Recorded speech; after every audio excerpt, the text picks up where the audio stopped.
what I find interesting in this whole dynamic is actually just sitting outside of it is the competition over imposition of a narrative on something that is happening. And it is almost, we are unable to sort of look at something on its own terms. We have to place it in a box that we already know. And without really knowing where these events are going. And obviously in this process, the journalists are not the only guilty party. I mean, we have politicians involved in this process all over the world. So on one side, there is the imposition of, is this an Islamic revolution happening again or taking over the Middle East? On the other side, no, this is a pro-democracy. This is the flowering of democracy. And in the process, I think, not only there is a competition because there is political conflict in the world, but also some fundamental issues are hidden in this fight, in fight over narratives. For example, important causes of all these angst that are all over the Middle East and perhaps all over the world, that are generated by huge economic issues, very difficult international trends that have increased inequalities, have the effects of the major economic downturns that have occurred. And for a couple of years we have said that emerging markets in Egypt and Tunisia are not affected. So there is, you know, I think journalists are caught in this dynamic. It's absolutely true that everyone is, I mean, everyone realizes the stakes, how high the stakes are, how important it is to put their version of a narrative on this particular phenomena now unfolding in the Middle East. But you know, I mean, we were talking about this earlier. It's absolutely true that there is these narratives are hiding the actual fusion of political and economic grievances that are caused by, and I think we have a story coming out that touches on this subject, and the New York Times did a good story about how it's really U.S. imposed and Western advocated policies that are the cause of this anger that's on the streets, the pursuit of economic reform without any political loosening, without any political reform in these countries, and that goes for Iran, it goes for Tunisia, it goes for Egypt, it goes for Libya as well, where people are thrown onto the shoals of the global market without having any say in their own futures. Absolutely. Yeah, Farideh, why do you think that when all these things happened in Egypt, after every report about Egypt, it was the discussion about Iran and comparing Iran with Egypt? Why do you think it just bring this issue with the discussion about? Is there any similarities? Is there? Well, I personally, I think we are in a different world more than anything else, besides internal dynamics, Egypt being a very different society than Iran, and obviously the clerical or religious structure of the society being very different.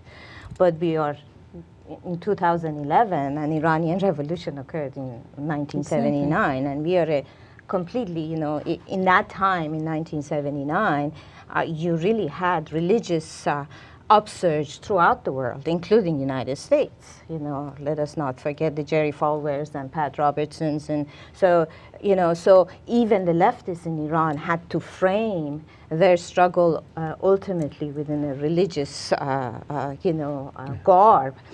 Today is the other way around. You have, we are in a different world precisely because of the kind of pressures and the inability of the movements that came into the world from 1970s onward to deal with these basic structural issues that Borzou talked about. But why the question of immediate comparison or immediate framing? It's fear. It's creating, putting it obviously. Egypt moving in a democratic direction has very, very serious implications for the geopolitical arrangement that has ruled the Middle East, at least since late 60s or early 70s. And I think,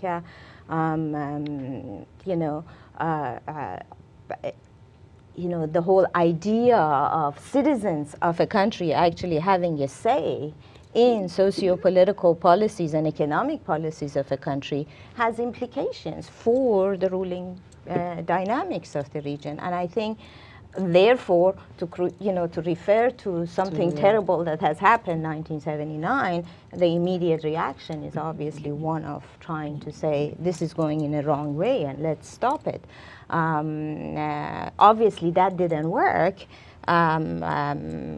At least, so you have to channel it in a different direction. But I mean, the part of the reason for that is because the Mubaraks and the Ben Alis and the Bouteflikas and the Bashar al-Assads have been saying for 30 years that it's either us or Iran. It's either us or the Islamists will take over. Exactly. And they've been telling, and if you look through the WikiLeaks documents and you look at some of the conversations they're having, they've been telling people, they've been telling journalists probably, they've been telling, and I know, for example, in a place like Jordan, it's the constant refrain. If we don't have this authoritarian structure in place, the consequence is Islamic revolution. The Islamists will take over.